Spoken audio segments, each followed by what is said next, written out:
Warning! This is my opinion, this is not my game, and this is not my footage. All people who are in my footage have a link in the description. The Return to Freddy's 2, the much better sequel to the Return to Freddy's 1. And if you didn't know, this game is a lot better than the first game. Firstly, gameplay. This game is way more different to FNAF 2 as the Return to Freddy's 1 was to FNAF 1.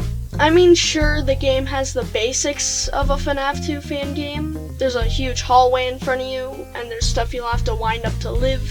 And you also have a mask to get rid of people in the big hallway.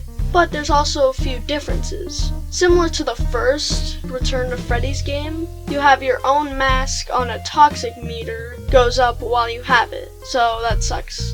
And if it gets too full, you get done deadedness. There's also new characters, one being Doug the dog, which you'll need to make noise in a certain room to get rid of him. There's also Kitty, Faz, Cat, and Sugar, which you'll also have to put on the mask. You'll have to wind up a music box and wind up a generator as well, so it can be a bit of a hassle to get it all perfect for so long, but that's still not it. Since there's also other secret characters called Golden Freddy, and the lore-breaking Lockjaw and Shadow Lockjaw. The Lockjaws are similar to Golden Freddy in how they come. They can appear at random and have extremely low chances of appearing, but they are pretty spooky. The other characters are pretty normal. Freddy, Bonnie, Chica, and Foxy work the same way, and you need to put on the mask if they're in front of you. But there's also hallways on the side of you, which don't really do anything in the long run, but it's fine. Overall, I like the gameplay in this game much better than the Return to Freddy's 1 gameplay. I don't think it's quite as polished as it could have been, but I think it's a lot harder and a lot funner to do, so I can't call it bad. I'd give it an 8 out of 10.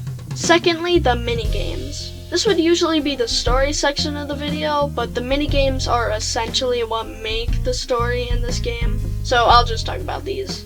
The first minigame is kinda like Give Cake to the Kids from FNAF 2, but this time you're a weird black bear for some reason. I don't know much of the lore of these games, I'm just starting to learn about them. Another one is also similar to Give Cake to the Kids, but for some reason you're playing as some weird Jacksepticeye looking dude with that flat cap. Another one is where you're playing as what looks like a ghostly person going to a crying kid. And another one is where you're playing as that Jacksepticeye ripoff again, where you're following what seems to be Golden Freddy for some reason.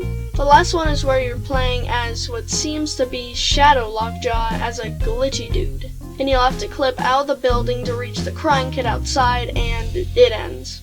I'm sorry if I'm butchering a lot of the story in these minigames, since again I'm just starting to learn about the lore.